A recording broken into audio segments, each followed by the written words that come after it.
Isang mag-asawang dumadayo sa mga pistahan upang manugis ng mga aswang, pero paano kung ang mismong baryo na kanilang pinuntahan ay puno pala ng mga halimaw? At sa gitna ng kanilang laban, isang batang inosente ang biglang nagpakita, hindi para iligtas, kundi para maging patibong. Hanggang saan ang kaya nilang isakripisyo, at may pag-asa pa ba silang makaligtas sa sumpa ng mga pista? Ang kwentong ito ay hango sa mga salaysay at paniniwala ng ating mga ninuno. Layunin nitong magbigay ng kilig, takot, at aral sa pamamagitan ng pagsasalaysay ng mga karanasang maaaring totoong naganap o bahagi lamang ng alamat at paniniwala. Hindi ito ginawa upang manira ng tao, lugar, o paniniwala. Pakinggan ng bukas ang isip at hayaang ang imahinasyon ang gumabay sa iyo. Sa bawat bayan, sa bawat baryo, laging may kwento tungkol sa mga nilalang na hindi nakikita sa liwanag ng araw. Mga nilalang na nagtatago sa dilim, naghihintay ng pagkakataong makalapit sa mga walang kamalay-malay. Ngunit paano kung sa isang masaya at makulay na pistahan, kung saan naroroon ang musika, tawa, at samyo ng pagkain, ay may mga matang nagmamasid? Mga matang hindi para magdiwang, kundi para magtago ng lihim na misyon, ang tuklasin at sugpuin ang mga aswang na nakikisama sa mga tao. Dito nagsisimula ang kwento ng mag-asawang hindi ordinaryo. Sila ay kilala bilang tahimik at mapagkumbaba sa araw-araw, ngunit sa tuwing dumarating ang pista sa iba't ibang bayan, sila ay naglalakbay. Hindi upang magdiwang, hindi upang makikain, kundi upang maghanap ng mga palatandaang may kakaiba sa paligid. Sa kabila ng makukulay na banderitas na sumasayaw sa hangin, sa kabila ng tugtugan ng banda at hiyawan ng mga tao, may mga sandaling ang ngiti ng iba ay tila may kasamang matalim na lihim. Ang mag-asawa ay dumadayo hindi bilang panauhin, kundi bilang mga tahimik na bantay. Ang kanilang mga mata ay sanay na, marunong kumilala kung alin ang tao at kung alin ang hindi. May dala silang mga anting-anting na minanapa sa kanilang mga ninuno, mga pamana na nagsisilbing gabay laban sa dilim. Ngunit hindi sila naglalakad na nakataas ang noo. Bagkus, sila ay nakikisama, nakikihalubilo, nakikikain sa handaan, at tila ba karaniwang dumalo lamang. Subalit sa kanilang mga puso, alam nila na anumang oras, maaaring lumitaw ang kanilang pakay. Sa isang baryo sa malayong kabundukan, ginaganap ang isang pista para sa kanilang patron. Makulay ang paligid, mabango ang hangin dahil sa inihaw at nilulutong pagkain, at ang bawat sulok ay puno ng awitan at sayawan. Ang mga bata ay nagtatakbuhan, hawak ang mga candy at laruan na nakuha sa perya. Ngunit sa gitna ng kasiyahan, napansin ng mag-asawa ang isang hindi pangkaraniwang bagay, isang babae na tila labis na interesado sa mga batang naglalaro. Hindi siya sumasali sa kasayahan, hindi rin siya nagdiriwang kasama ng iba. Sa halip, siya ay nakatayo lamang, nakatingin sa mga bata na parabang may inaabangan. Habang lumalalim ang gabi, mas lalo pang humahalo ang ingay ng mga tao. Ngunit para sa mag-asawa, ang bawat tawanan ay tila takip lamang sa isang bagay na mas nakakatakot. Sa bawat ngiti ng ilan, may bakas ng kakaiba, ng mga mata na kumikislap sa ilaw ng gasera, ng mga kilos na parang hindi tugma sa kasayahan ng iba. Ang kanilang pakiramdam ay totoo, may aswang na nakapasok sa pista. Ang tanong, sino? At paano nila ito malalantad nang hindi nadadamay ang inosente? Dito lalong lumakas ang kabog ng kanilang dibdib. Sanay sila sa panganib, ngunit sa tuwing nasa gitna sila ng ganitong laban, may kapalit palagi. Ang gabi ay mahaba at ang pista ay tila walang katapusan. Ngunit sa bawat tunog ng tambol at tawanan ng mga tao, ay halong boses ng dilim na nagkukubli. Alam nilang may darating na sandali, ang sandaling magpapakita ang nilalang na kanilang hinahanap. At sa oras na iyon, wala nang atrasan. Ngunit isang bagay ang gumugulo sa kanilang isipan, bakit tila masyadong maraming palatandaan sa gabing iyon? Bakit parang hindi lang iisa, kundi mas marami ang nagkukubli sa anyo ng tao? At kung totoo nga, paano nila haharapin ang ganitong kalakasan na tila hindi kayang tugisin ng dalawang tao lamang? Ang tanong ay hindi kung may aswang, kundi kung sino sa masayang nagkakasayahan ang hindi talaga tao. Habang ang musika ay pumapailan lang at ang mga ilaw ng pista ay kumikislap, ang mag-asawa ay tahimik na nagtatagpo ng mga mata. Pareho nilang alam na ang laban ay hindi na malayo. At sa gabing iyon, habang ang lahat ay nagdiriwang, sila lamang ang nakararamdam ng bigat ng lihim na nagkukubli sa likod ng kasayahan. Isang lihim na maaaring sumira sa masayang gabing iyon. Ngunit ano nga ba ang mangyayari kapag ang mismong pista, na simbolo ng saya at pagkakaisa, ay biglang maging larangan ng takot at karahasan? Ang sagot ay hindi pa tiyak. Ang alam lang ng mag-asawa, ang kanilang tungkulin ay magpatuloy hanggang sa huli kahit kapalit ay ang kanilang buhay. At ngayong gabi, sa gitna ng musika at tawanan, may boses na bulong ng dilim na nagsasabing hindi na sila makakaalis ng hindi lumalaban. At sa mga ngiti ng ilan sa paligid, nakatago ang matatalim na ngipin na handang lumantad anumang sandali. Habang patuloy ang kasayahan sa baryo, tila walang nakapapansin sa kakaibang tensyon na unti-unting bumabalot sa gabi.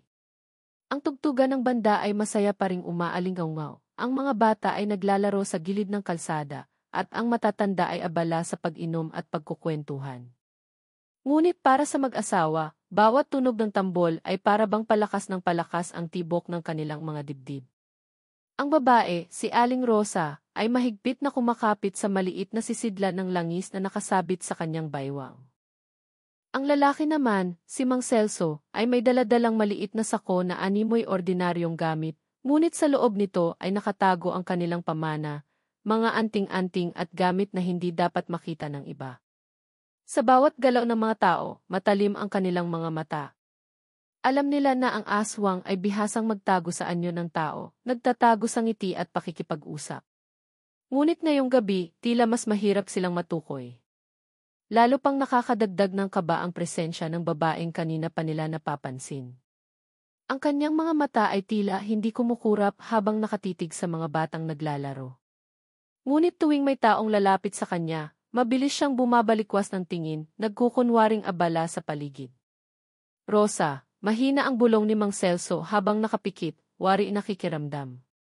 Hindi iisa ang nararamdaman ko. Parang marami sila. Hindi sumagot si Rosa, bagkus ay mas hinigpitan pa ang kapit sa kanyang sisidlan. Pakiramdam niya ay tama ang asawa, hindi lang isang aswang ang kanilang hinahanap. Marahil, higit pa sa inaakala nila. Ngunit paano? Sa isang pistang ganito, paano makapapasok ang marami ng hindi napapansin ng mga tao? Habang lumilipas ang oras, may mga bagay na nagsimulang mapansin ang dalawa. Sa gitna ng sayawan, isang lalaki ang biglang natumba, animoy inatake ng matinding hilo. Agad siyang dinaluhan ng mga kakilala, ngunit nang lapitan ni Rosa, napansin niyang malamig ang pawis ng lalaki at maputla ang labi. Nang subukan niyang tingnan ng mas malapitan, bigla itong bumangon, parang walang nangyari, at nagpatuloy sa pagsasayaw na para bang wala siyang inindang sakit. Ang kanyang mga mata ay nagningning saglit sa ilalim ng liwanag ng lampara, isang ningas na hindi pangkaraniwan. Celso, nakita mo ba iyon? Tanong ni Rosa, halos hindi gumagalaw ang labi. Maikling tugon ng lalaki. Ngunit hindi siya nag-iisa. Sa kabilang dako ng entablado, isang matandang babae ang abala sa pagbebenta ng suman at bibingka. Ngunit may kakaiba rin sa kanya, ang kanyang mga kuko ay tila mas mahahaba kaysa normal, at sa tuwing iabot niya ang pagkain, halatang pilit niyang tinatago ito. Ang mga batang bumibili sa kanya ay masyadong tuwang-tuwa, walang kamalay-malay na may kakaiba sa inaakala nilang nagtitinda lang. Unti-unting lumalalim ang gabi, at kasabay nito, mas lalo ring lumalakas ang kabog ng dibdib ng mag-asawa. Para bang unti-unting nasasakal ang paligid ng malamig na hangin. Ang halakhakan ng mga tao ay nagiging tila bulungan lamang sa kanilang pandinig, at ang bawat mukha ay nagiging mas mahirap kilalanin. Sino ang tunay na tao, at sino ang nagpapanggap? Hindi nila alam kung paano sisimulan ang kanilang hakbang. Kung mali ang kanilang pagkilos, maaaring madamay ang inosenteng mga tao. Kung mag-aatubili naman sila, baka huli na ang lahat. Ang bawat segundo ay parang mabigat na pasanin sa kanilang balikat. Si Mang Celso ay tahimik na nagdasal habang nakahawak sa maliit na anting-anting sa kanyang bulsa. Pakiramdam niya ay may malamig na hangin na paulit-ulit na dumadaan sa kanyang bato, kahit wala namang hangin sa paligid.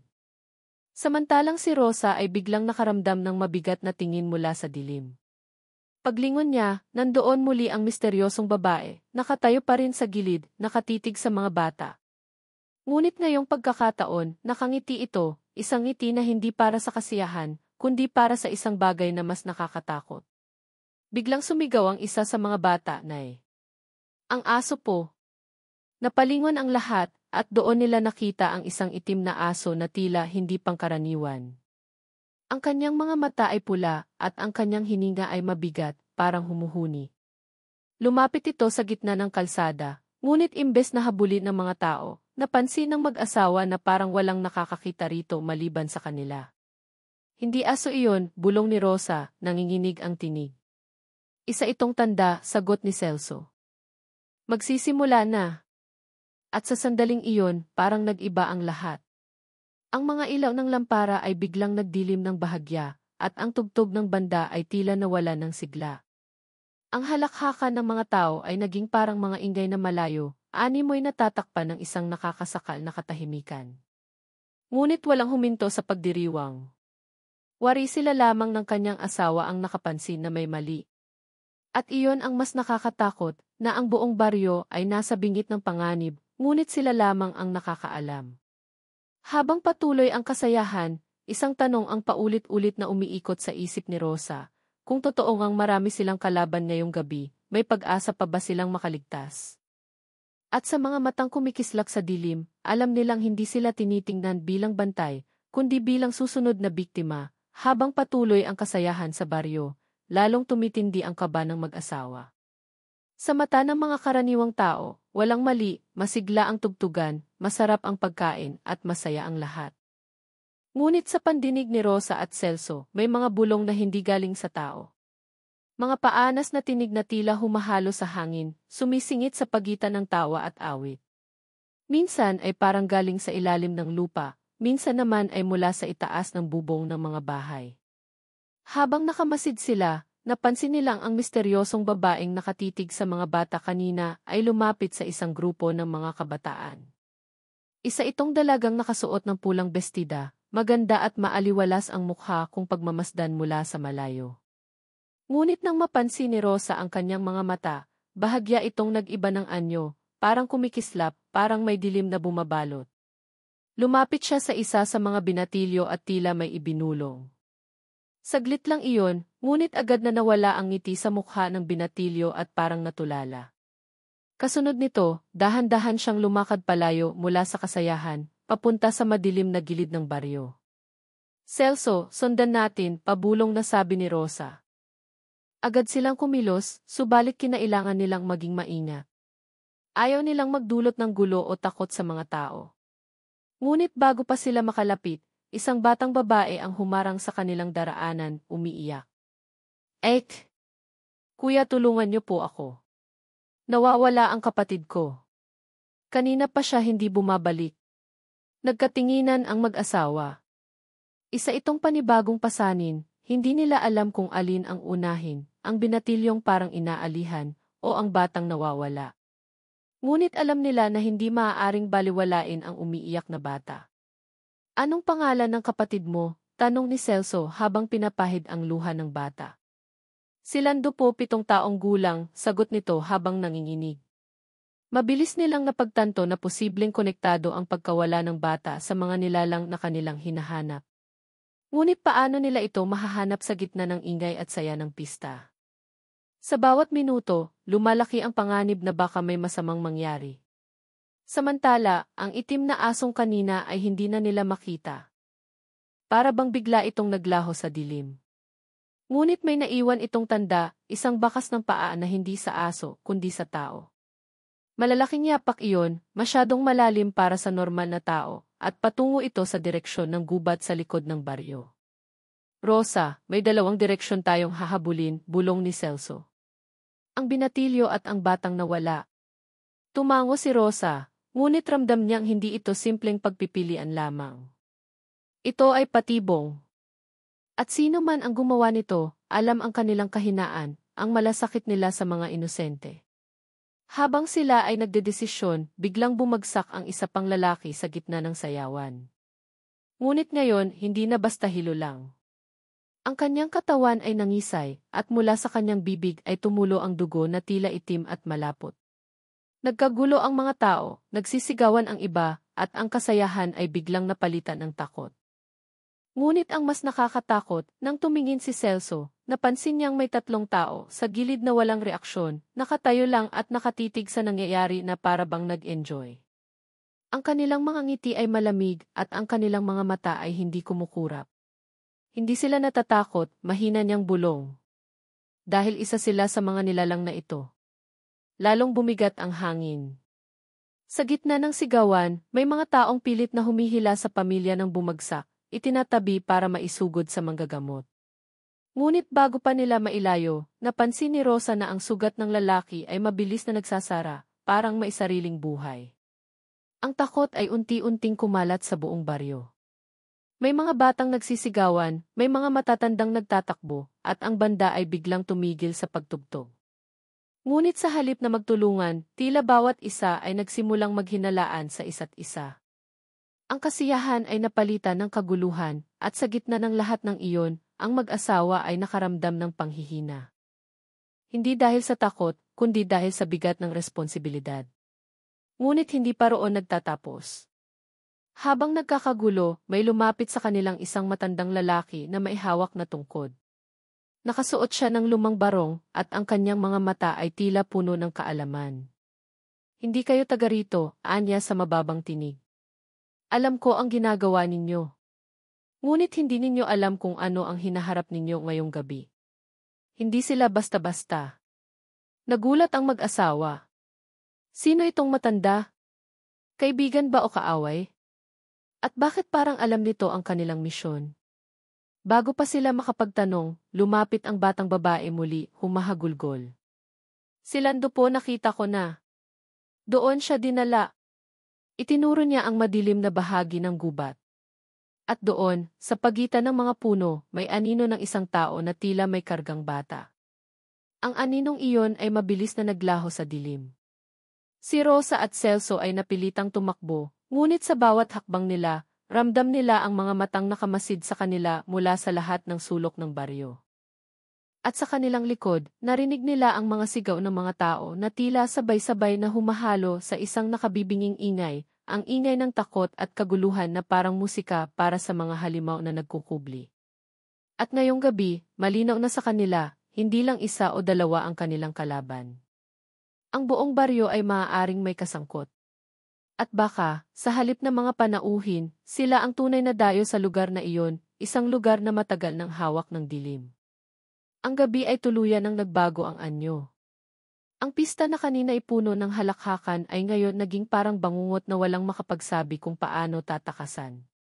Habang nagtatakbuhan ang mga tao sa iba't ibang direksyon, naramdaman ni Rosa at Celso na ang kanilang bawat hakbang ay parang humahakbang sa mas malalim na dilim. Ang mga banderitas na dati makukulay ay ngayon tila lumulutang sa hangin, parang may sariling buhay na sumusunod sa ihip ng isang malamig na hanging walang pinagmumulan. Ang batang babae ay patuloy na humihikbi, nanginginig habang nakadikit kay Rosa. Huwag niyo po akong iwan, ang paulit-ulit nitong sambit. Ngunit kahit paano ay nararamdaman ni Rosa na ang bata mismo ay tila pinaglalaruan ng isang hindi nakikitang puwersa. Sa tuwing mararamdaman niya ang kamay ng bata, parang nawawala ito saglit, nagiging malamig na usok bago muling maging laman. Napatitig siya kay Celso na ngayon ay pawis na kahit malamig ang gabi. Mula sa gubat, may mga matang kumikislap, isa, dalawa, tatlo hanggang sa dumami na parang isang hukbo. Ngunit walang malinaw na anyo, tanging mga pares lamang ng pulang liwanag na nakatitig sa kanila. Ang aninong kanina ay may kargang bata ay muling lumitaw, mas malapit na ngayon at mula sa likod nito ay tila may mga pakpak na humahampas, bagamat walang tunog. Rosa, handa ka na ba? Mahina ngunit matatag na bulong ni Celso. Hinugot niya ang isang lumang kutsilyo na tila ordinaryo, ngunit may nakaukit na kakaibang mga simbolo sa talim. Itinaas niya ito saglit, at ang liwanag ng lampara ay kumislap sa bakal na animoy sumisipsip ng dilim. Ngunit bago pa sila makagalaw, isang malakas na hangin ang dumaan, hindi ordinaryong ihip, kundi parang mga kamay na sabay-sabay na tumulak sa kanila. Napasubsob si Rosa, halos mabitawan ang kanyang sisidlan ng langis. Agad niya itong sinunggaban, ngunit nang hawakan niya, ramdam niyang mainit ito, parang pinakulo ang tubig, kahit hindi man lang ito nadikitan ng apoy. Sa gitna ng kaguluhan, may mga sigaw na nagmumula sa baryo. Ngunit hindi ito mga sigaw ng takot, kundi ng kakaibang kasayahan. Nang sumilip sila, nakita nilang ang ilan sa mga taong hindi tumakbo ay nagsasayawan pa rin, ngunit ngayon ay kakaiba ang kanilang anyo. Ang kanilang mga mukha ay naglalabasan ang matutulis na ngipin, ang kanilang mga kamay ay humahaba ang mga kuko. Ngunit sa halip na matakot ang isa't isa, para bang lalo silang natuwa, lalo silang nagdiwang. Ang pista ay naging sayawan ng mga nilalang na hindi na tao. Hindi tayo makakalabas ng basta-basta, sabi ni Celso habang mahigpit na nakahawak sa kanyang kutsilyo. Hindi tayo aalis, tugon ni Rosa, nanginginig ngunit buo ang loob. Hindi natin pwedeng iwan ang bata. Ngunit habang sinasabi niya iyon, biglang napansin niyang wala na sa tabi niya ang batang babae. Wala na ang kanyang hawak. Ang tanging naiwan ay malamig na hangin at mahinang halakhak na parang galing sa ilalim ng lupa. Napatitig siya sa asawa at doon nila parehong naunawaan, patibong ang lahat. Mula sa gubat, nagsimulang lumabas ang mga nilalang. Hindi sila ganap na tao, hindi rin ganap na hayop. Ang ilan ay nakayuko, gumagapang, habang ang iba ay nakatayo ng matangkad at nakangisi. Ngunit lahat sila ay may iisang katangian, mga matang kumikislap sa dilim at mga anyong nagbabago-bago, parang usok na walang tiyak na hugis. Biglang lumapit ang isang matanda, ang parehong nakita nilang nagbanta kanina. Nakangiti ito ngayon at ang kanyang mga mata ay tila kumikislap rin ng pulang liwanag. Hindi kayo makakatakas. Hindi kayo panauhin dito. Kayo ang alay. Parang lumiit ang kanilang paligid. Ang baryo na kanina ay maluwag at puno ng tao ay ngayon ay parang isang kulungang nilamon ng gabi. Ang mga ilaw ng lampara ay unti-unting namamatay, isa-isa, hanggang ang tanging liwanag na natira ay ang sa kamay ni Rosa, ang sisidlan ng langis na ngayon ay kumikislap ng kakaibang apoy. Hindi niya alam kung saan ito galing, ngunit sa bawat pag-alog nito, may apoy na lumalabas na kulay bughaw, kumakapit sa hangin at gumuguhit ng liwanag. Ngunit ang mga nilalang ay hindi natatakot. Sa halip, lumalapit pa sila, parang naaakit sa liwanag na iyon.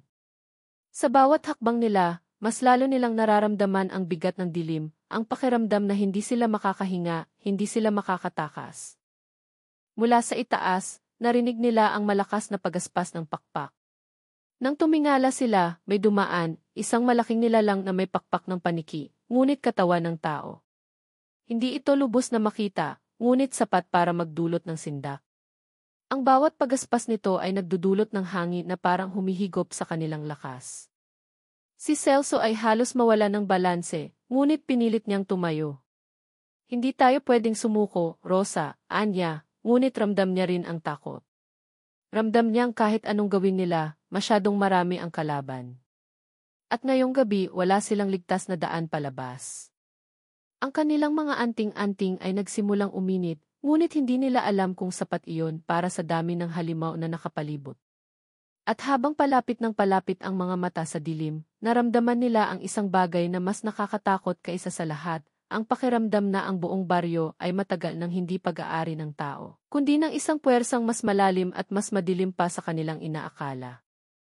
At bago pa nila maisip kung anong susunod na hakbang, sabay-sabay na umalinggaw ang mga halakhak ng nilalang sa paligid, malakas, mababa, at sabay-sabay na parang tinig ng mismong gabi. At doon nila naisip, baka hindi na sila makakaligtas ngayong gabi, sa gitna ng nakakasakal na katahimikan at halakhak ng mga nilalang, isang malakas na sigaw ang umalinggaw mula sa gubat. Hindi ito ordinaryong sigaw, isa itong hiyaw ng isang bata na puno ng sakit at takot. Kuya! 8. Tulungan niyo po ako. Boses iyon ng batang nawawala, si Lando. Agad na nagkatinginan sina Rosa at Celso, at kahit nanginginig ang kanilang mga tuhod, hindi sila nagdalawang isip na sundan ang tinig. Habang lumalapit sila sa gubat, ang dilim ay mas lalong bumigat.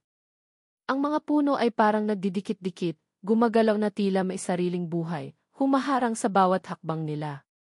Ang liwanag mula sa sisidlan ni Rosa ang tanging daan na nakabubukas sa kanilang daraanan.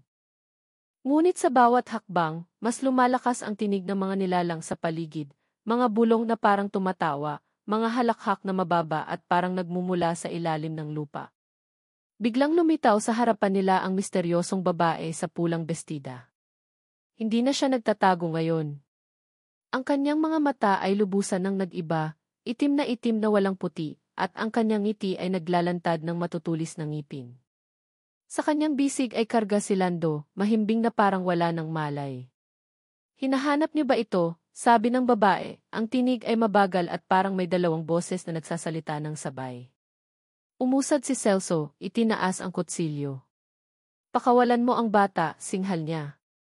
Ngunit ang babae ay tumawa, mahaba at malamig. Bakit? Hindi ba't kaya naman siya nandito ay dahil sa inyo? Parang binuhusan ng malamig na tubig si Rosa.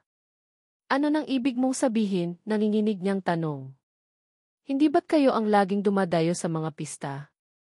Kayo ang naghahanap ng mga tulad namin. At ngayon, alam ng lahat kung sino kayo. Ang bawat pista na inyong dinadaluhan hindi para manghuli, kundi para subukin kayo. At ngayong gabi, ito ang huling pagsubok. Saglit na natigilan ang mag-asawa. Ang lahat ng pistang kanilang pinuntahan, ang lahat ng kanilang laban, hindi ba sila ang pumipili ng lugar? Ngunit paano kung matagal nang alam ng mga nilalang ang kanilang mga kilos? Paano kung sila pala ang matagal nang tinatarget? Habang sinusubukan nilang intindihin ang lahat, biglang lumitaw ang matandang lalaki na may tungkod na kanina ay lumapit sa kanila. Ngunit ngayong pagkakataon, hindi na siya mukhang mahina o payat. Ang kanyang anyo ay nagbago, ang balat niya ay parang kumapal. Ang kanyang mga kuko ay humaba, at ang kanyang ngiti ay nagpakita ng mga ngiping matutulis. Tama siya, Anya. Ang bawat hakbang ninyo ay inaabangan namin. At ngayong gabi wala na kayong pagtakas. Ang buong baryo ay matagal nang hindi sa tao. Ang lahat na naririto ay kabilang na sa amin. Parang nabagsakan ng mabigat na bato ang dibdib ni Rosa. Ang mga taong kanina ay nagsisigawan at nagtatakbuhan, pawang palabas lamang. Sa paligid nila ngayon, unti-unting lumalabas mula sa dilim ang mga anyo ng mga taga-baryo. Isa-isa nilang ipinapakita ang kanilang tunay na anyo, mga mata na kumikislap, mga katawan na nagbabago, mga ngipin at kuko na lumalabas habang ang kanilang mga anyo ay nagiging halimaw. Ang buong baryo ay aswang. Nalaglag sa lupa ang sisidlan ni Rosa at muntik na itong mamatay ang apoy. Agad niya itong sinunggaban, nanginginig ang kanyang mga kamay. Celso, wala tayong laban dito, halos umiiyak niyang bulong. Ngunit sa gitna ng kawalan ng pag-asa, biglang gumalaw si Lando. Idinilat niya ang kanyang mga mata, at ang nakita nila ay hindi mata ng isang bata, kundi parehong mga matang pulang-pula at kumikislap. Ang kanyang maliit na bibig ay ngumiti, naglantad na mga ngiping mas matutulis pa sa dapat. Kuya, wika niya sa tinig na hindi sa kanya. Salamat sa pagpunta. Hinihintay namin kayo. Halos hindi na makahinga si Rosa. Ang batang kanilang nais iligtas, ang batang kanilang pinaglabanan, ay hindi pala biktima. Isa siyang patibong. Isa siyang nilalang na ginamit para hilahin sila sa mismong bibig ng panganib. Habang palapit ng palapit ang mga nilalang, naramdaman nila ang kanilang mga anting-anting na tila nawawalan ng bisa. Ang init na dati nagbibigay lakas ay unti-unting lumalamig, para bang kinakain ng dilim ang kanilang proteksyon. Si Celso ay halos mapaluhod, ngunit pinilit niyang tumayo, itinaas ang kanyang kutsilyo na ngayoy kumukupas ang kinang. Sa bawat hakbang ng mga halimaw, lalo silang napapalibutan.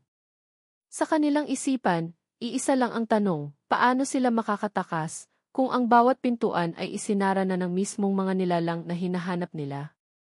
Ngayon, wala na silang matatakbuhan. Ang kanilang misyon ay naging kanilang kapahamakan. At ang pinakamasakit, ang lahat ng kanilang ipinaglaban, lahat ng kanilang mga tagumpay noon, ay marahil bahagi lamang ng isang mas malaking laro ng mga halimaw. Kung ikaw ang nasa sitwasyon nila, ano ang gagawin mo? Lalaban ka ba hanggang sa huli o susuko sa harap ng isang katotohanang hindi mo kayang takasan? Sa tingin mo ba, makakaligtas pa ang mag-asawa? Sa gitna ng makapal na dilim at nakabibinging mga halakhak ng mga aswang, mariing humigpit ang hawak ni Celso sa kanyang kutsilyo. Ang barong na suot niya ay basang-basa sa pawis at dugo, habang si Rosa naman ay halos hindi na makagalaw, nanginginig at mahigpit na nakakapit sa sisidlan ng langis na halos maubos na ang liwanag.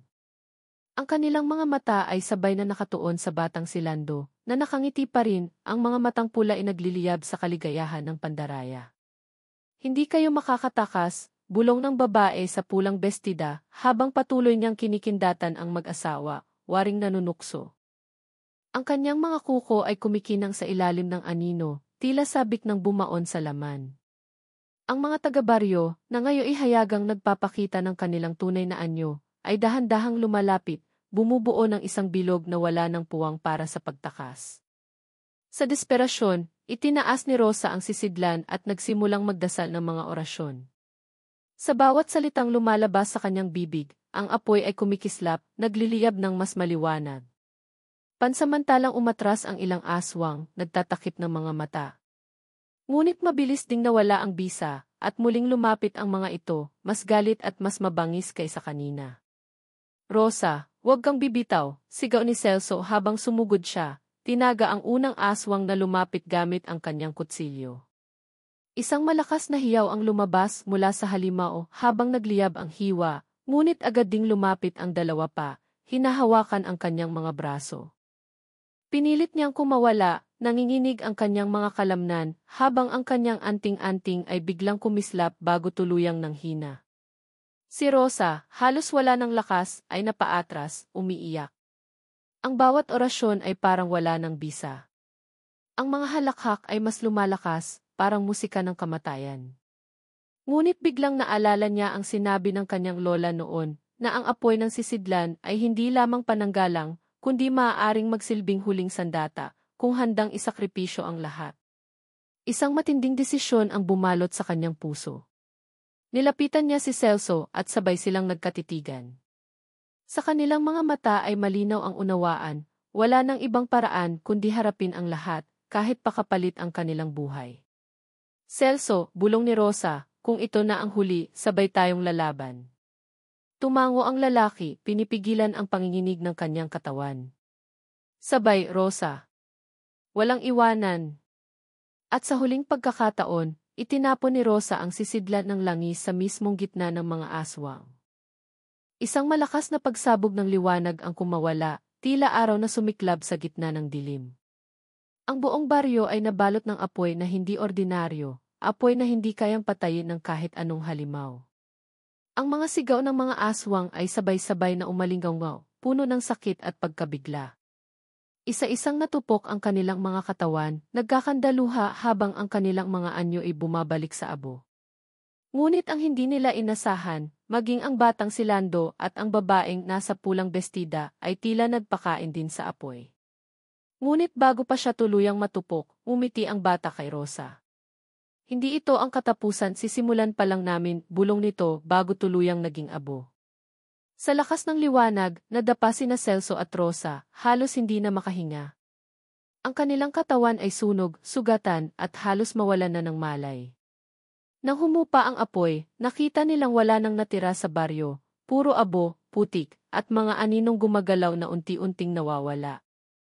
Ngunit ang pinakamasakit, habang sila ay nakahandusay, narinig nilang muli ang mga kampana ng pista, malakas at mas masigla kaysa kanina. Wala silang makitang tao, ngunit ang mga tunog ng sayawan, halakhakan at kantahan ay nagpatuloy, parang wala silang pinatay na nilalang. At sa pinakadulo ng kanilang pandinig, narinig nilang muli ang boses ni Lando, mahina, ngunit malinaw. Ek! Kuya, sa susunod na pista, babalik kami. Napayakap ng mahigpit si Rosa kay Celso, parehong nanginginig at halos mawala ng ulirat.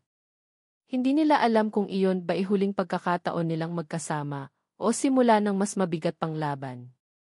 Ang apoy ay nagligtas sa kanila ngayong gabi, ngunit malinaw ang banta, hindi pa tapos ang lahat. At sa isang iglap, ang liwanag ng buwan ay tuluyang natakpan ng makapal na ulap, iniiwan silang muli sa dilim. Nagmistulang libingan ang baryo matapos ang nangyaring kaguluhan. Wala nang naiwan kundi abo at mga haligi ng bahay na parang bangkay na nakatirik sa ilalim ng malamlam na liwanag ng buwan. Sa gitna ng lahat, nakahandusay sina Celso at Rosa, parehong sugatan at halos wala ng lakas. Mabagal silang bumangon, nanginginig at dumaan ang matinding katahimikan na parabang pinaglalaruan ang kanilang pandinig. Sa kanilang mga mata ay malinaw, buhay pa sila, ngunit ang lahat ng kanilang nasaksihan ay hindi na mabubura kailanman. Si Celso ang unang nakatayo, pilit na iniunat ang kamay para tulungan si Rosa. Mahigpit ang kanilang paghawak sa isa't isa, na parabang iyon na lang ang natitirang sandigan sa gitna ng kawalan. Ang kanyang barong ay halos punit-punit at ang kutsilyong kanina ikumikinang ay isa na lang mapurol na bakal.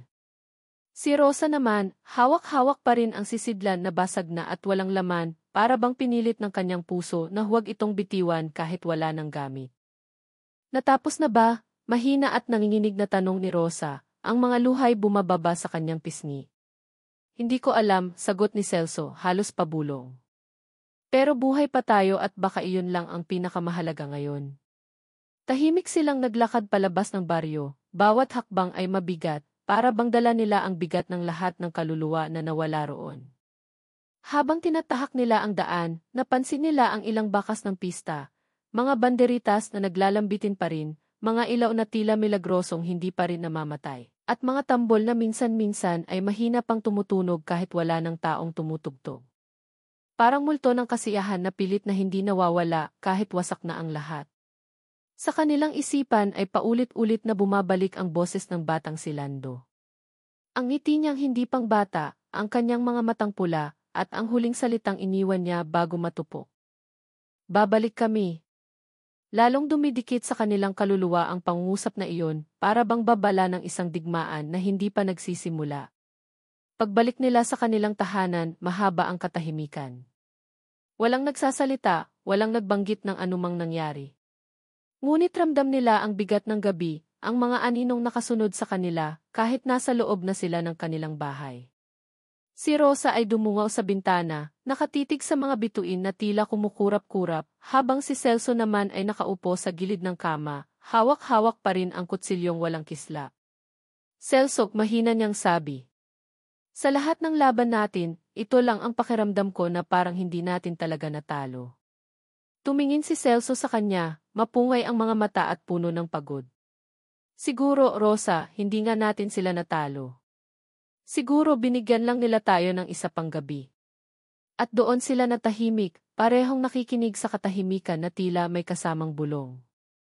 Ang kanilang mga dibdib ay mabigat, hindi lamang sa sugat kundi sa tanong na wala pa ring kasagutan. Kung ang baryo ay abo na, paano pa maririnig ang mga tunog ng pista? Kung ang lahat ng halimaw ay natupok, sino ang nagpatuloy ng kanilang halakhak? Lumipas ang ilang araw, pilit nilang ibinalik ang normal na buhay. Ngunit hindi na nawala ang kaba. Sa bawat pagtulog nila sa gabi, ramdam nila ang mga matang nakamasid. Sa bawat pista na naririnig nilang binabalita sa ibang bayan, nagiging palaisipan kung iyon ba ay kasiyahan ng mga tao o bitag ng mga nilalang. Ang kanilang mga sugat ay gumaling, ngunit ang takot ay nanatili, nakaukit sa kanilang puso.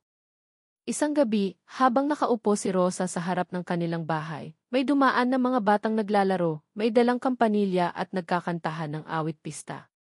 Ngumiti siya saglit, pilit na binabaliwala ang kanyang kaba.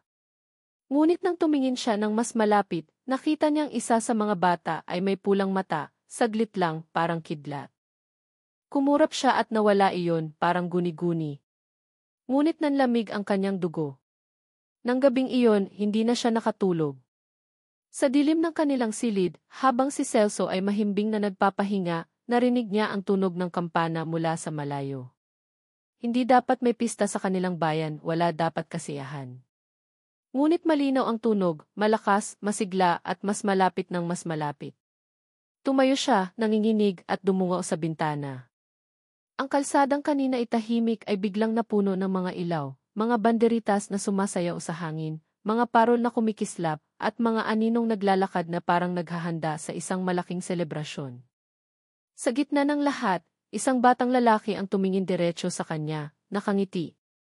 Hindi na niya kailangang hulaan kung sino iyon, si Lando, buhay na buhay, nakasuot ng makukulay na damit ng pista, ang mga mata ay pulang-pula at kumikislap. Ate, bulong nito mula sa kalayuan, malinaw na malinaw kahit hindi sumisigaw. Handa ka na ba sa susunod? Napaatras si Rosa, halos mabitawan ang bintana. Ang kanyang hininga ay naging mabigat, at sa loob-loob niya, alam niyang hindi iyon panaginip. Muling babalik ang gabi ng halimaw, at sila ni Celso ay muli na namang isasama sa laro. Kung ikaw ang nasa kanilang kalagayan, ano ang gagawin mo? Mananatili ka bang lumaban kahit tila walang katapusan ang dilim, o susuko ka na lang at tatanggapin ang kapalaran? Sa tingin mo ba, may pag-asa pa sina Rosa at Celso na makatakas sa sumpa ng mga pista? O sila'y bahagi na ng isang walang katapusang bangungot? Ipaalam mo sa komento kung ano ang gagawin mo, at kung nais mong marinig ang kasunod ng kanilang kwento. Sapagkat minsan, ang mga kwento ng gabi ay hindi nagtatapos, minsan, nagsisimula lamang.